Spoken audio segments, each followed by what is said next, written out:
The piercing crack of a gunshot shattered the stillness of a bustling parking lot, leaving an older man, Malcolm Lewis, writhing in pain as blood pooled beneath him. Moments earlier, he had been a picture of quiet dignity, calmly placing his groceries in the car gifted to him by his son. But in a flash, the simple errand turned into a nightmare. A police officer, fueled by unfounded suspicions, accused him of stealing the luxury vehicle and escalated the situation to a shocking act of violence. This story is about injustice, resilience, and the extraordinary lengths one family went to pursue accountability. It is a tale that will leave you questioning the systems we trust and the biases that drive many of our actions. Before we dive into the captivating story of Malcolm Lewis, comment below where you're watching from today. And if you're intrigued by this story of courage and change, don't forget to subscribe for more. The afternoon sun casts a golden hue over the bustling parking lot of a suburban shopping center. Among the multitude of vehicles and hurrying shoppers was an elegant car that turned heads. A luxurious black sedan that gleamed in the sunlight. An older man named Malcolm Lewis stepped out of the driver's seat with steady movements. His neatly combed silver hair and immaculate clothing exuded a sense of dignity that seemed to complement the sophistication of his car. Malcolm was 80 years old and carried himself with quiet pride. He frequented this shopping center for years to pick up groceries or run small errands. It was part of his routine, and he knew the rhythm of the place well. This day was no different, at least that was what he thought. With a soft click, Malcolm locked his car using the remote key, pocketed it carefully, and began walking toward the grocery store entrance. The air was filled with the hum of engines, snippets of chatter, and the clattering of shopping carts against the pavement. Undeterred by the commotion, Malcolm moved with a purpose that belied his age.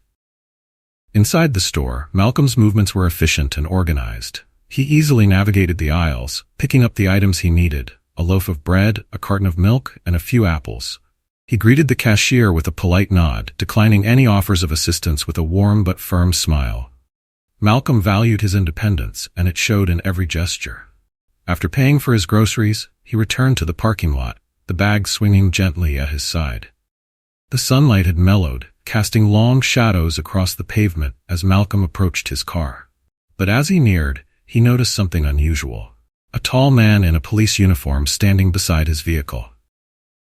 The officer, William Kane, stood with a posture that radiated authority. His eyes were fixed on Malcolm, his expression unreadable. The sight made Malcolm uneasy, though he couldn't think of any reason for a police officer to inspect his car so intently.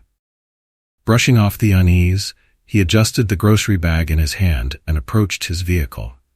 "Good afternoon, officer," Malcolm said with a polite smile as he reached the vehicle. He placed the grocery bag on the passenger seat and eased himself into the driver's seat. Before he could close the door, the officer stepped forward, knocking firmly on the window. Malcolm rolled it down, his expression puzzled but calm. "This car," Officer Kane began, his tone sharp. "Where did you get it?" Malcolm blinked, taken aback by the question. "It's mine," he replied evenly. "It was a gift from my son." Kane's eyes narrowed, his suspicion evident. "Do you have proof of ownership?" he asked, his voice laced with doubt. The question struck Malcolm like a sudden gust of wind. Proof of ownership? He hadn't brought any documents with him. Why would he? It was a quick trip to the store, not a cross-country road trip. "I don't have the registration papers with me," Malcolm admitted, keeping his tone steady. "But I can call my son. He has all the documents and can send them over." Kane shook his head, dismissing the offer with a curt gesture. "Digital copies are too easy to forge," he said, his tone now irritated. Malcolm's pulse quickened as he realized the gravity of the situation. The officer's suspicion wasn't waning, it was intensifying. "Officer, there's no need for this," Malcolm said, trying to diffuse the tension. "I've been coming to this shopping center for years. There's no mistake here." But Kane wasn't convinced. He crossed his arms and declared, "Step out of the vehicle. I need to verify your claims." The command stunned Malcolm. His day had gone from mundane to surreal in minutes. Why would anyone think he'd stolen a car, his car? He hesitated, his hand tightening on the steering wheel. "I'm an 80-year-old man," Malcolm said, his voice tinged with disbelief. "Do I look like someone who would steal a car?" but his words fell on deaf ears. Kane's stance grew rigid, his authority radiating like a wall Malcolm couldn't break through. The officer's demand was apparent, and Malcolm realized he was cornered in a situation he didn't fully understand. Still, he tried again. "Please, let me call my son," Malcolm implored. "He'll clear this up." But Kane's face remained unyielding. The situation was black and white to him. Malcolm either produced proof of ownership, or he didn't. And if he didn't, Kane was prepared to act accordingly. The moment's weight bore down on Malcolm as he sat in the driver's seat. He had spent a lifetime believing in justice, in the idea that misunderstandings could be resolved through reason. But now, faced with the officer's unwavering suspicion, he felt the sting of vulnerability pressing down on him. The once familiar parking lot now felt alien and hostile, a far cry from the mundane safety it had always offered. Malcolm could see no trace of understanding or compassion as he gazed up at the officer standing before him, only an unyielding determination to carry out a perceived duty. Unbeknownst to either of them, this confrontation would soon spiral out of control, leaving scars that neither time nor justice could quickly heal. Malcolm sat frozen in his seat, gripping the steering wheel as if it were the only anchor holding him steady in a storm. His mind raced, trying to comprehend how a simple errand had turned into an interrogation. But Officer Kane, standing resolute beside the car, showed no signs of relenting. "Step out of the vehicle, sir," Kane repeated, his voice more commanding this time. Malcolm hesitated. The grocery bag on the passenger seat seemed out of place amid the air's tension. Why was this happening? He had done nothing wrong, yet here he was, being treated like a criminal. "Officer, please," Malcolm said, calm but edged with frustration. "This car is mine. My son bought it for me. If you just let me call him, he can send proof." Kane's jaw tightened as if the suggestion irritated him further. He glanced at Malcolm with a mixture of skepticism and authority. "Sir, I've heard every excuse in the book," he said curtly. "Step out of the car now, or I'll be forced to take further action." The officer's words hit Malcolm like a physical blow. Take further action? What did that mean? Indeed, this misunderstanding could be resolved with a few phone calls, but Kane's tone and stance suggested otherwise. Malcolm's grip on the steering wheel tightened. He took a deep breath, trying to keep his composure. "You're making a mistake," he said firmly, though his voice quivered slightly. "This car belongs to me. I haven't done anything wrong." But Kane wasn't listening. To him, Malcolm's hesitation was not the uncertainty of an innocent man caught off guard, but the defiance of someone hiding something. His training and instincts, flawed as they might have been, painted the situation starkly. "Sir," Kane said, his hand moving deliberately to rest on his belt. "This is your final warning. Step out of the car, or I will forcefully remove you." The words hung heavy in the air, and Malcolm felt the moment's pressure close in on him. He had lived a long life full of challenges and triumphs, but nothing had prepared him for this. The indignity of being accused and presumed guilty without cause burned deep within him. "I'm not resisting," Malcolm said, raising his hand slightly in a gesture of peace. "I just want to explain." But Kane's eyes narrowed. To him, Malcolm's movement was anything but peaceful. His fingers twitched reflexively toward the weapon at his side. The situation, already tense, now teetered on the edge of catastrophe.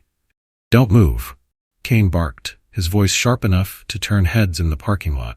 Nearby, a few bystanders had begun to take notice of the scene unfolding before them. Their murmurs filled the background, a mix of curiosity and concern. Some reached for their phones, recording the confrontation. Others exchanged uneasy glances, unsure whether to intervene or stay out of it. Malcolm froze, his hands still in the air. "I'm not moving," he said, his voice steady despite the storm of emotions raging inside him. "There's no need for this." But his assumptions and biases clouded Kane's interpretation of the moment. He saw defiance where there was none, and danger where only an older man was trying to assert his innocence. "Step out of the vehicle," Kane shouted, his hand resting firmly on his gun's grip. Malcolm hesitated, his body rigid with fear and disbelief. Why was this happening? Why couldn't the officer see reason? He thought about his son, Ryan, and the life he had worked so hard to build for their family. Was it all to end here, in a parking lot, over a false accusation? I just need to, Malcolm began, his voice trailing off as Kane's tension escalated. It happened in an instant. Kane, misreading Malcolm's slight movement as a threat, drew his weapon in one fluid motion. The gleam of the gun caught the light, and the sound of the gunshot shattered the stillness of the parking lot. Malcolm let out a sharp cry as the bullet tore into his leg. The pain was immediate and overwhelming, a searing agony that made his entire body go limp. He collapsed forward, his head hitting the steering wheel as blood began to seep through the fabric of his pants, pooling on the car floor. The world around Malcolm blurred into chaos. His groceries spilled onto the ground as he struggled to process what had happened. The sound of bystanders shouting, the screech of tires as a car sped away, and the weight of his pain all merged into a cacophony of noise. Kane's voice cut through the din like a blade. "Stay still," he commanded, though Malcolm could not move. The officer moved quickly, holstering his weapon and pulling out a pair of handcuffs. He grabbed Malcolm's arm, roughly securing the cuffs around his wrists. The older man winced at the treatment's harshness, his voice hoarse as he tried to protest. I didn't do anything," Malcolm gasped, his words choked by pain and disbelief. But Kane ignored him. He dragged the injured man from the car, his movements mechanical and unfeeling. The murmurs of the crowd grew louder, some voices rising in protest. A woman's voice called out, "What are you doing? He's hurt!" But no one stepped forward to stop the officer. His uniform and authority were enough to keep them at bay. Kane opened the door of the patrol car and unceremoniously pushed Malcolm inside. The injured man groaned as his wounded leg was jostled, fresh waves of pain coursing through his body. He slumped against the seat, his breathing shallow and labored. The door slammed shut behind him, sealing him in a cocoon of agony and confusion. Malcolm's mind raced with fragmented thoughts as the patrol car pulled out of the parking lot. How had it come to this? A simple errand had turned into a nightmare. He thought of Ryan and desperately hoped his son would find him before it was too late. Malcolm's drive to the police station was a blur of agony and confusion. Every jolt of the patrol car sent fresh waves of pain radiating from his injured leg. He pressed his head against the window, eyes clenched shut, trying to block out the throbbing ache. His mind was a whirlwind of disbelief and fear. How had this happened? He'd done nothing wrong, nothing to deserve the searing pain or the humiliation of being treated like a criminal. His thoughts turned to Ryan. Malcolm knew his son would come, but the uncertainty of when gnawed at his already fraying nerves. When they arrived at the station, Officer Kane yanked the car door open, his movements brusque and uncaring. "Out," he barked, grabbing Malcolm by the arm. Malcolm winced as his injured leg buckled under him. He nearly fell, the cuffs biting into his wrists as he struggled to stay upright. Kane showed no sign of sympathy. Instead, he tightened his grip and half-dragged, half-pushed the older man toward the entrance. The station's fluorescent lights burned bright, illuminating a sterile and indifferent environment.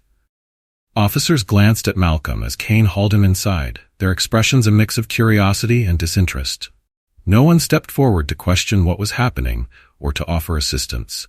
Malcolm stumbled as Kane led him down a corridor toward the holding cells. The pain in his leg was relentless, each step a fresh reminder of the gunshot that had shattered his quiet afternoon. Blood seeped through his pants, leaving a trail on the polished floor, but Kane didn't seem to notice or care. "Let's go," Kane said curtly, opening a small, cold cell door. He pushed Malcolm inside, and the older man collapsed onto the hard bench, his body trembling with exhaustion and pain. The door slammed shut with a resounding clang echoing in the otherwise quiet space. Alone in the cell, Malcolm leaned against the wall and closed his eyes. His breaths came shallow and uneven, the sharp tang of blood filling his senses. He tried to steady his thoughts, to summon some semblance of calm, but the weight of the situation was too much to bear. A short while later, another officer appeared at the door. Unlike Kane, this man's demeanor was neutral, and his expression was neither hostile nor compassionate. He unlocked the cell and gestured toward the small phone on the nearby wall. "You're allowed one call," the officer said. Malcolm nodded weakly and shuffled to the phone, his movements slow and difficult. His trembling fingers struggled to dial the number, each press of the buttons feeling heavier than the last. When the call connected, Ryan's voice on the other end nearly broke him. "Dad?" Ryan's voice was sharp with concern. "What's wrong?" Malcolm swallowed hard, tears pricking at the corners of his eyes. "Ryan, I need you," he said, his voice shaking. He described the incident, the confrontation with Kane, the gunshot, and the arrest. His words faltered as the pain and humiliation of recounting the events overwhelmed him. On the other end of the line, Ryan was silent momentarily. Then his voice came through, low and filled with barely restrained anger. "Stay there, Dad. I'm coming right now. I won't let them get away with this." Malcolm hung up the phone and shuffled back to the bench in his cell. He leaned against the wall, his body and spirit both battered. He didn't know what Ryan could do, but the thought of his son's presence gave him a sliver of hope to cling to. Meanwhile, Ryan Lewis was already in motion. The news of what had happened to his father ignited a firestorm of emotions within him: shock, fury, and a burning determination to make things right. Ryan was not just an ordinary man, but a successful entrepreneur with considerable influence and resources. He knew how to fight battles, and this was one he had no intention of losing. Arriving at the police station, Ryan stormed through the front doors, his eyes scanning the room with laser focus. His tailored suit and commanding presence turned heads, and the officers nearby exchanged uneasy glances. They recognized him as a prominent figure in the community, and as a man who didn't take no for an answer. "I need to speak to whoever's in charge," Ryan demanded, his tone sharp and unyielding. The officers hesitated. Ryan's frustration was palpable, and his words carried the weight of someone used to being heard. The station's chief, Captain Gerald Howard, emerged from his office within moments. Howard was a tall man with a stern expression and an air of authority. He approached Ryan, his gaze steady but wary. "What seems to be the issue?" Howard asked, his tone measured. Ryan turned to face him, his anger evident in every word as he recounted what had happened. He described how his father had been accused without cause, shot in the leg, and dragged to the station like a common criminal. His voice rose angrily as he emphasized the injustice of the entire ordeal. Howard listened, his expression darkening as the details unfolded. The accusations were serious, and Ryan was no ordinary complainant. His words carried weight, and the chief knew this wasn't a situation that could be brushed aside. "Where is my father?" Ryan demanded. Howard gestured toward the holding area. "He's in a cell, but that's unacceptable." Ryan interrupted, his voice a mix of anger and resolve. "You will release him immediately and explain how your department allowed this to happen." Howard held up a hand, signaling for calm. "Mr. Lewis, I understand your concern, but I must review the details before taking action. Please, come into my office. We'll discuss this further." Ryan hesitated, his anger simmering just beneath the surface, but he recognized that getting answers required cooperation, at least for now. He followed Howard into the office, leaving behind a room full of tense and silent officers. As the door closed behind them, Ryan's determination only grew stronger. He would uncover the truth and wouldn't stop until justice was served. Inside Captain Howard's office, the tension was palpable. The room, furnished with a practical desk, a few chairs, and a wall adorned with commendations, felt stifling under the weight of Ryan's frustration. He sat across from Howard, his sharp gaze on the police chief. "I need answers, Captain," Ryan said firmly. "Why was my father shot? What could justify this level of violence against an innocent man?" Howard steepled his fingers and took a deep breath. "Mr. Lewis, I assure you that this matter will be investigated thoroughly, but I need to gather all the facts before I can make any determinations." Ryan leaned forward, his voice low but fierce. "Facts? The fact is, my father was shot and arrested without cause, and if you don't start giving me real answers, I'll ensure this department answers to someone higher than you." Howard's jaw tightened. He was no stranger to handling complaints, but this was different. Ryan's influence and the gravity of the accusations made it clear that this situation required immediate action. "Fine," Howard said, gesturing to a junior officer near the door. "Bring me everything we have on this incident. Reports, footage, anything available." The officer nodded and quickly exited the room. As they waited, Ryan's impatience simmered just beneath the surface. He tapped his fingers on the edge of the desk, his mind racing with thoughts of his father. The image of Malcolm in pain, wounded and humiliated, replayed in his mind like a cruel echo. Minutes later, the junior officer returned, carrying a folder and a flash drive. He placed them on the desk before leaving the room. Howard opened the folder first, scanning the incident report filed by Officer Kane. The words painted a picture of suspicion and escalating tension, but as Howard read further, his brow furrowed. Something about the report didn't sit right with him. "Let's look at the footage," Howard said, inserting the flash drive into his computer. The screen flickered to life, and the video began to play. Ryan leaned in, his eyes glued to the screen. The footage, captured by a security camera in the shopping center parking lot, showed Malcolm walking toward his car with a grocery bag. His movements were slow but steady, like a man going about his day. "Play it again," Ryan demanded when the clip finished. Howard replayed the footage, and this time they scrutinized every detail. Malcolm could be seen unlocking his car, placing the groceries on the passenger seat, and sitting behind the wheel. Moments later, Officer Kane approached, his posture tense and his demeanor immediately confrontational. The video showed Malcolm gesturing calmly, clearly attempting to explain himself. His body language was non-threatening, almost pleading, but Kane's stance grew more rigid, and his tone, though not audible in the footage, escalated. Then came the moment that made Ryan's blood boil. Kane drew his weapon and fired without any visible provocation. Malcolm collapsed, clutching his leg as the scene descended into chaos. Ryan's hands clenched into fists as he watched. The evidence was irrefutable. His father had done nothing wrong, nothing to warrant the level of force used against him. Howard paused the video and leaned back in his chair. His face was a mask of grim realization. "This does not look good," he admitted. "Not good?" Ryan shot back, his voice rising. "This is beyond not good. Your officer shot an innocent man. My father didn't even resist. He was trying to explain himself. And this is how he was treated?" Howard held up a hand, his expression serious. "Mr. Lewis, I understand your anger. I do. This footage will be part of a full investigation, and if what we see here holds, there will be consequences." "That's not enough," Ryan said, his tone cold. "I want my father released now, and I want Kane held accountable." Howard nodded slowly. "I'll arrange for your father to be released immediately. As for Officer Kane, he'll be placed on administrative leave while we investigate." Ryan's jaw tightened, but he nodded. "Make it quick," he said. Howard picked up the phone on his desk and issued the necessary orders. Within minutes, an officer escorted Malcolm from the holding area. When Ryan saw his father, his heart clenched. Malcolm was pale, his face drawn with exhaustion and pain.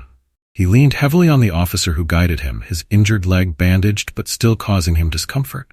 "Dad," Ryan said, rushing to his side. Malcolm looked up, his eyes filled with relief and lingering fear. "Ryan," he said, his voice weak but steady. "Thank you for coming." Ryan helped his father to a chair, his anger flaring again as he took in the sight of the bandage and the dried blood staining Malcolm's pants. "This isn't over," Ryan said, returning to Howard. "Not by a long shot." Howard met his gaze evenly. "I understand, Mr. Lewis. You have my word that this matter will be addressed thoroughly." Ryan said nothing more as he focused on helping his father. But in his mind, the fight was far from finished. The truth was out, but justice had yet to be served, and Ryan was determined to see it through to the end. Ryan guided Malcolm to the car, carefully helping him into the passenger seat. Every wince and pained groan from his father fueled Ryan's determination. He adjusted the seatbelt over Malcolm's shoulder and whispered, "We'll get through this, Dad. I promise." The ride home was tense and silent, punctuated only by the engine's hum and the occasional hiss of Malcolm's sharp breaths. The elder Lewis stared out the window, his hand resting lightly on his injured leg. He seemed lost in thought, processing the humiliation and pain he'd endured. Ryan's knuckles whitened on the steering wheel. His mind raced with plans, press conferences, legal action, public outcry, whatever it took to hold the officer accountable and ensure no one else suffered the same fate. Ryan's attorneys and public relations experts convened in his home office the following morning. Usually reserved for high-level business meetings, the room was now the war room for a personal fight. "We have the footage," Ryan said, addressing the group. "It's clear as day. My father was innocent, and that officer acted without justification. I want everything we can use, legal avenues, media coverage, public statements. We're not letting this slide. One of the attorneys, a sharp-eyed woman named Diana Porter, nodded. We'll file a formal complaint with the police department today and request an independent review. The video footage will be our strongest piece of evidence. Ryan glanced at her, his jaw set. And what about criminal charges? That's trickier, Diana admitted. We'll push for it, but these cases often face resistance, especially when law enforcement is involved. Ryan's expression hardened. Then we push harder. Meanwhile, the police department found itself under growing scrutiny. The release of the CCTV footage, combined with Ryan's public statements, had sparked outrage. Social media buzzed with posts condemning the incident, and news outlets picked up the story, running headlines that questioned the conduct of Officer Kane and the department as a whole. Captain Howard stood in his office, reviewing the growing mountain of emails and calls demanding accountability. He rubbed his temples, feeling the weight of the situation pressing down on him. The department's reputation was on the line, and Howard knew they couldn't afford to mishandle the case. He called for a meeting with his senior staff. We're launching a full internal investigation, he announced. I want statements from everyone involved, and I want them yesterday. We need transparency, or this will blow up in our faces. One officer shifted uncomfortably in his seat. What about Kane? Howard's eyes narrowed. He's on administrative leave. But if the evidence holds up, he won't be coming back. The room fell silent. The implications were clear. This was not just about one officer's actions, but about a department under fire for systemic issues. Malcolm sat in his living room at the Lewis home, his leg propped up on a cushion as he watched the news coverage. Seeing his face on the screen, wincing in pain as Kane hauled him to the patrol car, stirred a mix of emotions: shame, anger, and gratitude that Ryan was fighting for him. His son entered the room, his phone pressed to his ear. Yes, Diana, I'll be there, Ryan said, pacing as he spoke. We must ensure the press conference stays focused on the facts. When the call ended, Malcolm looked up. Ryan, he said quietly, are you sure about all this? I don't want you to. Don't say it, Dad, Ryan interrupted, sitting beside him. You don't want me to fight, to make noise? They shot you, for God's sake. You didn't do anything wrong. Malcolm sighed, his gaze dropping to the floor. I never wanted any of this. I just wanted to live my life in peace. Ryan reached over, placing a hand on his father's shoulder. And you will. But not until we make sure this doesn't happen to someone else. You deserve justice, Dad, and we're going to get it. That afternoon, Ryan held a press conference on the steps of City Hall. The media swarmed, cameras flashing as he stepped up to the podium. Beside him stood Diana Porter, ready to address any legal questions. My father, Malcolm Lewis, was a victim of police misconduct, Ryan began, his voice steady but impassioned. He was shot, arrested, and humiliated, all without cause. The footage is clear, the evidence is undeniable, and we demand accountability. The crowd murmured as he continued. This is not just about my father. This is about a system that allows such abuses of power to happen. We will pursue every avenue to ensure justice is served, not just for my family, but for everyone who has ever suffered from such injustice. A reporter raised a hand. Mr. Lewis, what do you hope to achieve with this case? Ryan didn't hesitate. Change, he said simply. Change in the way we hold officers accountable. Change in how we address biases within law enforcement. And change to ensure that no one else has to endure what my father went through. The press conference made headlines that evening, amplifying the public outcry. Protests began to form outside the police department, with demonstrators holding signs that read, "Justice for Malcolm and End Police Violence." Back at the department, Officer Kane sat in a small, dimly lit room, facing two investigators. His face was pale, his hands fidgeting nervously as he recounted his events. I thought he was reaching for something, Kane said defensively. I was acting on instinct. I had to protect myself. The lead investigator, Karen Mills, a stern woman, didn't look convinced. Mr. Lewis was 80 years old and unarmed. The footage shows no signs of aggression. Can you explain why you felt threatened? Kane shifted uncomfortably, unable to meet her gaze. I made a split-second decision, he muttered. Mills exchanged a glance with her colleague. Her expression unreadable. The investigation was far from over. but the evidence painted a troubling picture of an officer whose instincts had failed him and a department struggling to deal with the fallout. Days passed, and the storm surrounding the incident only grew more intense. Media outlets replayed the footage endlessly, dissecting every moment of the confrontation. Protesters gathered outside the police department, their chants echoing through the streets. Signs demanding justice and accountability filled the air, creating an urgent atmosphere. Inside the Lewis home, Malcolm watched the news from his armchair, his legs still propped up and bandaged.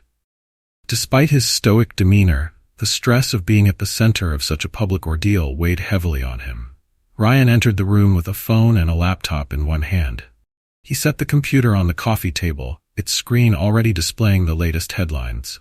"Dad," Ryan said, sitting beside him, "the pressure is working.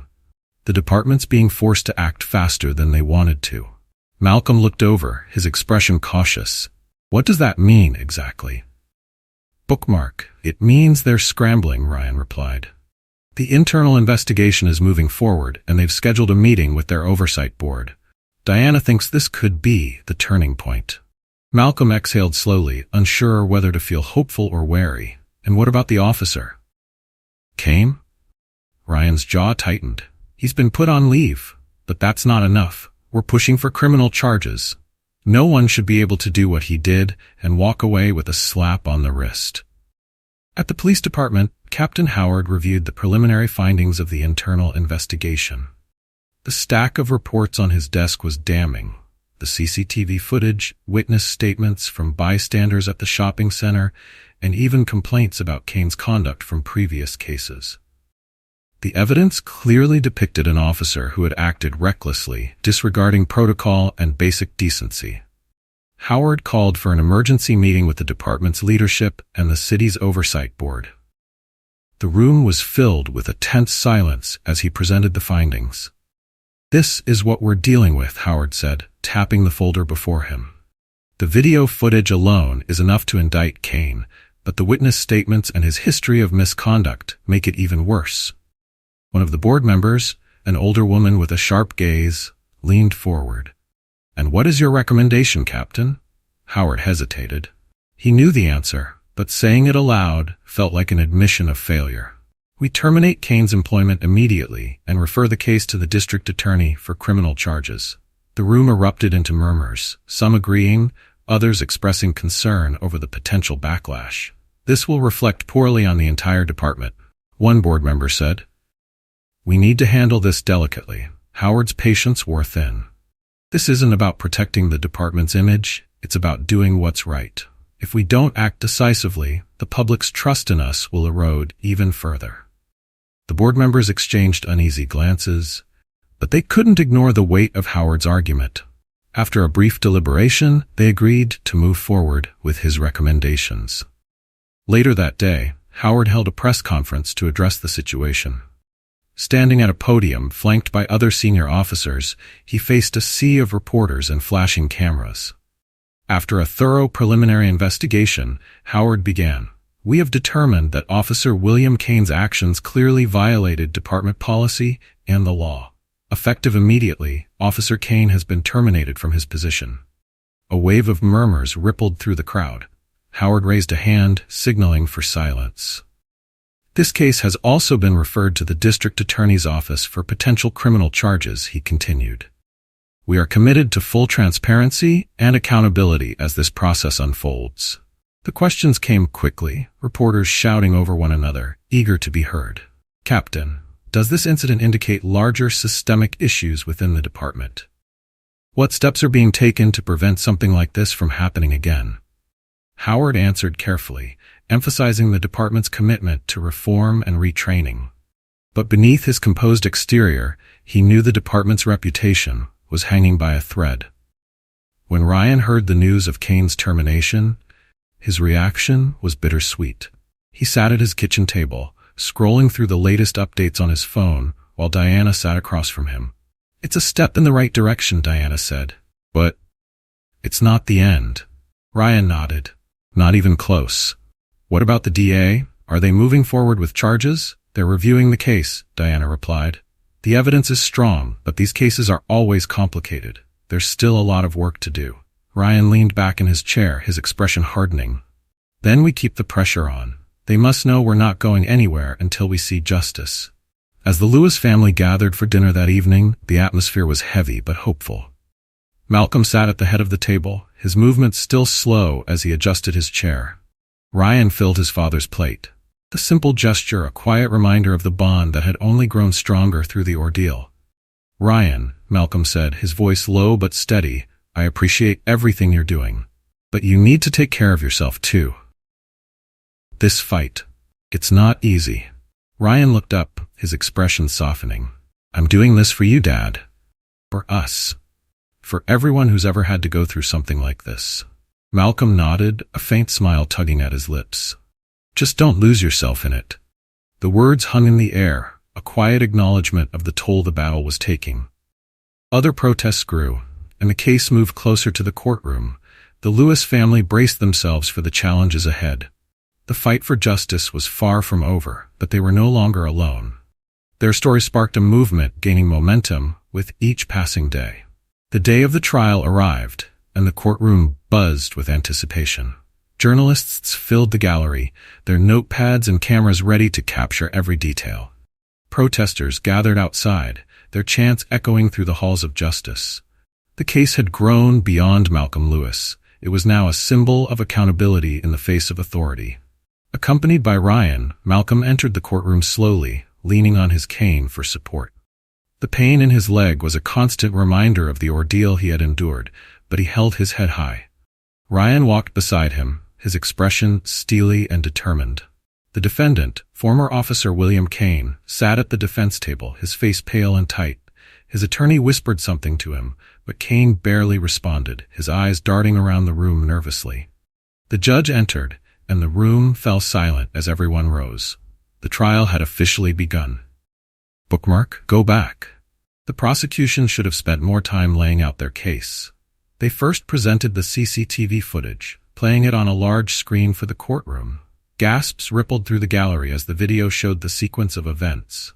Malcolm placing his groceries in the car, the initial confrontation, and the moment Kane fired his weapon. "This footage is clear," the prosecutor Evelyn Brooks said firmly. "Mr. Lewis posed no threat. He was calm, cooperative, and unarmed. Officer Kane's actions were not only unnecessary, but reckless and dangerous." Evelyn called witnesses to the stand, starting with bystanders at the shopping center that day. "I saw everything," said Carla Harris, a middle-aged woman who had been loading groceries into her car at the time. "Mr. Lewis didn't do anything wrong. He was just trying to explain himself. And then, the officer shot him." Her voice trembled as she recounted the scene, and she glanced toward Malcolm with a look of sympathy. Other witnesses echoed her account, describing the escalating tension and Kane's aggressive demeanor. Each testimony painted a damning picture of the former officer's behavior. The defense, however, tried to shift the narrative. Kane's attorney, Peter Malloy, argued that his client had acted out of fear for his safety. "Officer Kane was faced with a split-second decision," Malloy said. "In that moment, he believed his life was in danger. In hindsight, it's easy to judge, but in the heat of the moment, his actions were guided by his training and his instincts." Kane took the stand, his hands gripping the edges of the podium tightly. His voice was shaky as he recounted the incident. "I thought he was reaching for something," Kane said, his eyes darting toward the jury. "I didn't know what it was. I had to protect myself." The prosecutor's cross-examination, however, was unrelenting. "You claim you felt threatened," Evelyn said, her tone sharp. "But the footage clearly shows Mr. Lewis raising his hands in a gesture of peace. Did he exhibit behavior that could reasonably be seen as aggressive at any point?" Kane hesitated, his face reddening. "It wasn't about aggression, it was about the possibility of danger." Evelyn pressed further. "And yet, you had no evidence to suggest he was armed. No weapon was found on him or in the car. So, Officer Kane, I ask you, what exactly justified shooting an unarmed 80-year-old man?" Kane's silence spoke volumes. As the trial progressed, the Lewis family's attorneys introduced additional evidence, including Kane's disciplinary history. Records revealed a troubling pattern of complaints against him, ranging from unnecessary aggression to racial profiling. "This is not an isolated incident," Evelyn told the jury. It is part of a larger pattern of behavior, a pattern that culminated in the unjustified shooting of Malcolm Lewis. The defense attempted to downplay the significance of the complaints, arguing that they were minor infractions that had never escalated to violence before. But the jury's expressions suggested they weren't convinced. On the final day of testimony, Ryan took the stand. He spoke not as a businessman or a public figure, but as a son.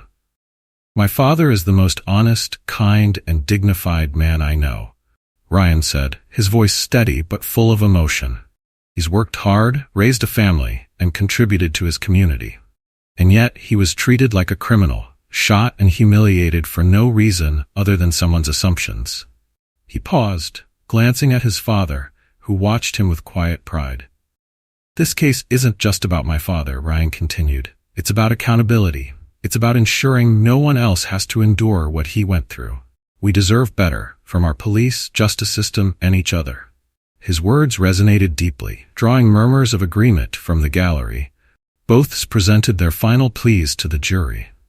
When the closing arguments were made, Evelyn urged them to consider the overwhelming evidence against Cain, while Malloy appealed to their understanding of the pressures faced by law enforcement. The jury deliberated for hours, the tension in the courtroom mounting with each passing moment. Malcolm and Ryan sat together, their hands clasped tightly as they waited for the verdict. Finally, the jury returned. The four persons stood, holding the piece of paper that would decide Cain's fate. "We, the jury, find the defendant, William Cain, guilty of misconduct and excessive use of force." A wave of relief swept through the courtroom. Malcolm closed his eyes, exhaling a breath he hadn't realized he'd been holding. Ryan placed a reassuring hand on his shoulder, his expression a mix of satisfaction and resolve. Cain slumped in his seat, his face pale and defeated. The judge announced the sentence: termination of Cain's law enforcement credentials, a ban from future police work, and probation. The verdict was a victory, but for the Lewis family, it was bittersweet. Justice had been served, but the physical and emotional scars remained. The courtroom buzzed with murmurs as the verdict settled over the room. For Malcolm Lewis, the moment felt surreal. Justice had been served, at least partially, but the journey had drained him emotionally and physically. As Ryan helped him to his feet, the two men exchanged a brief but meaningful glance of mutual pride and quiet understanding. The crowd outside erupted in cheers when the news of Cain's conviction spread. Protesters calling for justice celebrated the outcome, their voices lifting in triumph. Signs reading "Justice for Malcolm" waved in the air, symbolizing their collective victory. For Ryan, the celebration was a reminder of the strength of the community. "They stood with us, Dad," he said, as he guided Malcolm toward the car. "We didn't fight this battle alone." Malcolm nodded, his expression weary but resolute. "It's a victory," he said softly, "but the fight isn't over. It never really is." The family gathered at the Lewis home to reflect on the verdict. Ryan sat at the dining table with his attorneys and close friends, their discussions ranging from legal strategy to systemic change. "This case was a start," said Ryan's lead attorney, Diana Porter. "It's proof that accountability is possible, but it also highlights how much work still needs to be done." Ryan nodded, his gaze distant. The fact that it took video evidence, public outcry, and relentless pressure to achieve this. "It shouldn't have to be this hard." Diana's expression softened. "But because of your efforts, this case will set a precedent. It will force other departments to think twice before sweeping incidents like this under the rug." Malcolm listened quietly from the living room, his leg propped up on a cushion. Though relieved that justice had been served, he couldn't shake the lingering unease that accompanied his new reality. Once a sanctuary, his home now felt like a fragile safety bubble. "I'm grateful for what you've done, Ryan," Malcolm said later that evening as his son sat beside him. "But I still feel exposed, vulnerable." Ryan placed a reassuring hand on his father's shoulder. "We'll get through this, Dad. One step at a time. And I promise I'll keep fighting to ensure this doesn't happen to anyone else." The case sparked widespread discussion across the country. News anchors debated the implications of Cain's conviction, while opinion pieces dissected the systemic issues exposed by the trial. Social media buzzed with hashtags like Justice for Malcolm and End Police Abuse, amplifying the call for reform. Activists and community leaders used the case as a rallying cry for broader changes within law enforcement. Town halls were organized, where citizens voiced their concerns and shared personal stories of similar encounters. For many, the Lewis family's victory symbolized hope, a sign that the flawed system could be challenged and changed. At one such town hall, Ryan spoke passionately to an audience of hundreds. "This isn't just about my father," he said. "It's about ensuring that no one else has to live in fear of those who are supposed to protect them." Change starts with accountability, and accountability starts with us. The crowd erupted into applause, their support fueling Ryan's determination to keep pushing for reform. For Malcolm, however, the journey toward healing was far more personal. The physical pain from his injury was manageable, but the emotional scars were deeper. Simple tasks, like going to the grocery store or walking through a parking lot, now carried an undercurrent of fear and anxiety. One afternoon, as Malcolm prepared to visit the same shopping center where the incident had occurred, Ryan noticed his hesitation. "Are you sure you want to go, Dad?" Ryan asked gently. "Bookmark. Go back." Malcolm paused, his hand resting on the car door. "I need to," he said. "I can't let fear dictate my life." Ryan nodded, accompanying his father to the store.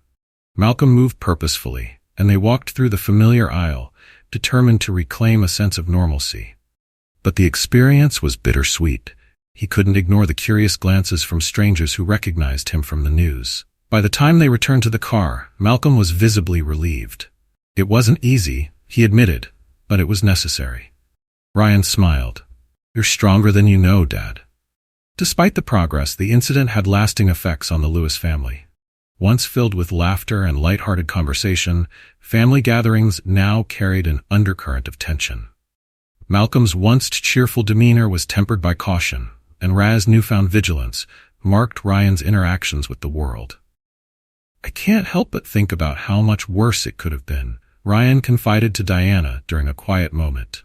"What if I hadn't been able to get there in time? What if the shot had been fatal?" Diana placed a comforting hand on his arm. "But it wasn't," she said, "and because of you, your father got the justice he deserved. That's what matters." Ryan nodded, though the weight of the what-ifs continued to linger in his mind. As weeks turned into months, the Lewis family worked to rebuild their sense of normalcy. Malcolm focused on his physical therapy, determined to regain full mobility. Ryan channeled his energy into advocacy, partnering with organizations dedicated to police reform and racial justice. Together, they found strength in their shared resilience. Though the scars of their ordeal would never fully fade, they resolved to use their experience as a catalyst for change. One evening, as they sat together on the porch, Malcolm turned to Ryan with a thoughtful expression. "You know," he said, "this whole thing has taught me something important." "What's that?" Ryan asked. "Even in the face of injustice, we must hold on to hope, because hope is what keeps us moving forward." Ryan nodded, a faint smile tugging at his lips. Sometimes hope is all we need to start something bigger. The impact of the Lewis family's case rippled far beyond their community, sparking conversations nationwide. It wasn't just the story of an older man wrongfully accused and harmed. It symbolized the fight for accountability in law enforcement. News outlets, podcasts, and community forums dissected every aspect of the case, using it as a lens to examine systemic issues. For many, the verdict against Cain was a rare glimmer of hope in a landscape often marked by frustration and despair. Activists who had long fought for police reform saw the case as proof that justice, while difficult to achieve, was possible with persistence and solidarity. Ryan found himself at the center of this growing movement. Invitations poured in from organizations, universities, and civic groups, all wanting him to share his story and insights. At first, he hesitated. Public speaking had never been his forte, and the idea of reliving the trauma was daunting. But as he stood before an audience for the first time, he realized the power of his voice. "This isn't just my father's story," Ryan told a packed auditorium at a university event. "This is a story about all of us. What happens when we let assumptions dictate actions, and when systems fail to hold those in power accountable? My family's fight isn't over, and neither is yours." The applause was deafening, and Ryan felt a surge of purpose. Meanwhile, Malcolm's life returned to a quieter rhythm, though it was far from the peaceful routine he had once known. Every trip outside his home felt like a balancing act, between reclaiming his independence and navigating the cautious stares of strangers who recognized him. One day, while sitting on a bench at the park near his home, Malcolm was approached by a young man. He looked nervous, his hands shoved deep into his jacket pockets. "Mr. Lewis?" the man asked hesitantly. Malcolm looked up, nodding. "Yes? I wanted to say thank you," the man said. "What happened to you? It opened my eyes. It made me realize how much needs to change, and I'm sorry you had to go through that to teach the rest of us." The sincerity in the young man's voice moved Malcolm. He offered a small smile. "It's never too late to learn," he said gently. "And it's never too late to make a difference." The Lewis family's ordeal also prompted significant changes within the local police department. Captain Howard, spurred by public pressure and his sense of responsibility, initiated reforms aimed at addressing the systemic issues exposed by the case. Mandatory de-escalation training was implemented, and officers were required to participate in workshops on implicit bias. A civilian oversight board was established to review complaints against officers, ensuring greater transparency and accountability. "These changes won't erase what happened," Howard admitted during a public forum. "But they're a start, and it's our responsibility to ensure this incident never happens again." The reforms drew mixed reactions. Some applauded the efforts, while others criticized them as insufficient. They were a step in the right direction for Ryan, but only a step.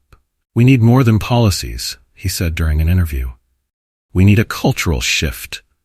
We need officers who understand the communities they serve, who see the people they encounter as human beings, not just potential threats." The case also inspired other families to come forward with their own stories. At a rally organized by a coalition for police accountability, Ryan met a mother whose teenage son had been wrongfully detained by the same officer. "Your fight gave me the courage to speak up," she told Ryan, tears streaming down her face. "I didn't think anyone would listen before, but now I have hope."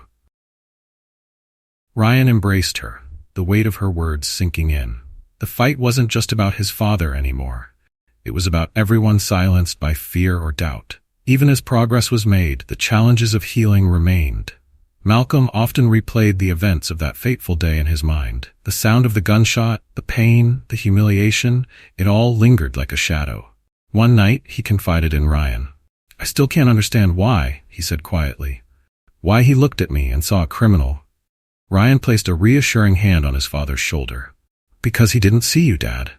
He saw his own biases, his fears. That's why we're fighting, to make sure people like him are held accountable and change how change occurs." Malcolm nodded, though the weight of the experience still pressed heavily on him. "I just hope we're making a difference."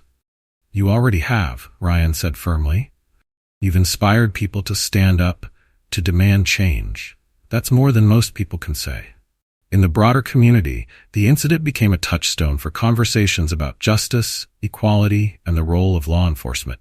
Schools held workshops on civil rights, and churches organized panels on bridging divides. At one such event, a pastor summed up the sentiment that had taken root. "The fight for justice is never easy, and it's never quick. But we find the courage to keep going through stories like Malcolm Lewis's. Because every step forward brings us closer to the world we want to live in."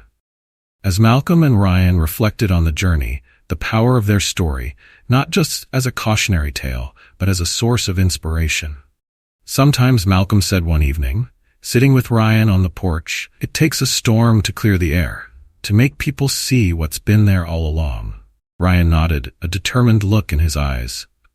"Then let's make sure the air stays clear, Dad. Let's keep fighting." Together, they sat in the quiet, the echoes of their ordeal still present, but softened by the knowledge that their fight had sparked something bigger, a ripple effect that would continue long after the last protest sign was lowered. Months turned into a year, but the legacy of Malcolm Lewis's ordeal continued to shape conversations and actions within the community and beyond. For many, the case had become a defining moment, a stark reminder of the consequences of unchecked authority and the power of resilience in the face of injustice. In the Lewis household, Life had settled into a new normal. Malcolm's physical recovery was steady, though not without challenges. Physical therapy sessions became part of his routine, and while the pain in his leg lingered, his determination to regain his strength never wavered. One afternoon, during a session, his therapist, Samantha, a young woman, paused mid-exercise and looked at Malcolm.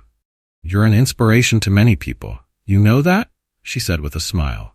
Malcolm chuckled softly, shaking his head. "I'm just an old man trying to get through the day." "No," Samantha insisted. "You're proof that standing up for yourself and others matters. What you've done, what your family has done, it's bigger than you realize." Her words lingered with Malcolm as he left the session. They reminded him that while the incident had brought pain and upheaval, it had also sparked something more significant, a movement toward change. Ryan's advocacy efforts gained momentum. He partnered with local and national organizations to push for systemic reforms, including introducing new legislation to increase police accountability. Dubbed the Lewis Act, the proposed law called for measures such as mandatory body cameras, independent oversight boards, and stricter guidelines for the use of force. Ryan traveled across the country, speaking at rallies, meeting with lawmakers, and galvanizing public support for the bill. At a press conference in Washington, D.C., Ryan addressed a crowd of supporters and reporters. "The Lewis Act isn't just about preventing what happened to my father," he said. "It's about creating a system where accountability is the norm, not the exception. Where people can trust the officers sworn to protect them. This is a fight for dignity, fairness, and justice." The bill faced resistance from some quarters, particularly law enforcement unions, but the overwhelming public support kept it moving forward. Activists and community leaders rallied around the legislation, amplifying its message and urging lawmakers to act. The changes sparked by Malcolm's case continued to unfold in their hometown. The Civilian Oversight Board established by Captain Howard began reviewing complaints with unprecedented transparency. Officers who demonstrated bias or engaged in misconduct were held accountable, and trust between the department and the community slowly started to rebuild. One officer, a young recruit named Daniel Ruiz, spoke at a community meeting about how the changes had shaped his approach to policing. "I joined the force to serve and protect," Daniel said. "But stories like Mr. Lewis's remind us that we must do so with respect and fairness. Since then, the training we've received has opened my eyes, and I'm committed to doing better." The audience applauded, and Malcolm, sitting in the front row, nodded approvingly. For Malcolm, the most meaningful change came from personal connections. He began mentoring young people in the community, sharing his experiences and lessons learned. One evening, he met a group of teenagers at a local youth center. They listened intently as he recounted his story, their expressions ranging from shock to admiration. "What kept you going?" one of them asked. "How did you not just give up?" Malcolm smiled faintly, his gaze steady. "Because giving up means letting them win," he said. "And because my son believed in me, even when I felt the world didn't. Sometimes that's all it takes, one person who refuses to give up on you." As the first anniversary of the incident approached, the community organized a vigil in Malcolm's honor. Hundreds gathered at the town square, holding candles and sharing stories of how the case had inspired them. Ryan spoke to the crowd, his voice steady but filled with emotion. "A year ago, my father endured something no one should ever face," he said. "But out of that pain came a movement, a demand for justice that has reached far beyond this town. We honor that fight tonight and recommit ourselves to the work still ahead." When Malcolm took the stage, the crowd fell silent. He looked at the sea of faces, his heart heavy but full. "I never wanted to be in the spotlight," he said. "I never wanted to be a symbol. But if my story has helped even one person find their voice, then it was worth it. Change doesn't come easy, and it doesn't come quickly, but it comes when we stand together." The crowd erupted into applause, their candles lighting the night like stars. The Lewis Act eventually passed, becoming law and setting a new standard for police accountability. Ryan and Malcolm were invited to the signing ceremony, where they stood alongside lawmakers and advocates who had championed the cause. As the governor handed Malcolm a ceremonial pen, he said, "Mr. Lewis, your courage and perseverance have made this possible. Thank you for showing us what it means to fight for justice." Malcolm accepted the pen with a quiet nod. "Thank you for listening," he replied. The legacy of the Lewis family's fight grew in the years that followed. Their story became a classroom case study, a rallying cry at protests, and a reminder that even the smallest voices can spark the most tremendous changes. Malcolm, now in his mid-80s, continued to mentor and inspire others. He often reflected on the journey, the pain and triumph intertwined in ways he never imagined. One evening, as he sat with Ryan on the porch, watching the sun dip below the horizon, he turned to his son. "You've made me proud, Ryan," he said. "Not just for what you've done for me, but for what you've done for so many others." Ryan smiled, his gaze fixed on the horizon.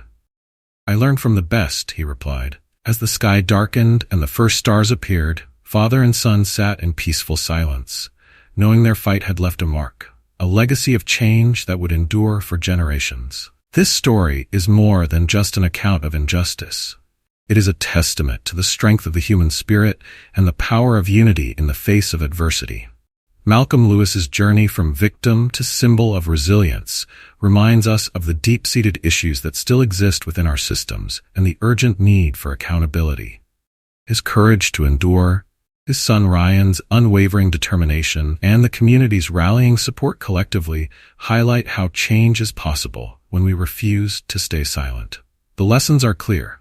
Assumptions rooted in bias can have devastating consequences, but justice and reform are attainable through persistence and solidarity. Malcolm's story teaches us that even when the odds feel insurmountable, standing up for what is right can inspire others to do the same. It also underscores the importance of empathy, fairness, and seeing the humanity in one another, qualities that should guide every action, especially for those entrusted with power. The ripples of this story extend beyond one family's fight for justice. It serves as a call to action for us all, to challenge inequities, demand accountability, and work together toward a more just and compassionate world. If this story moved you, we want to hear your thoughts. Was it inspiring? Did it ignite hope or spark reflection? If you thought the story was good, comment with a 1.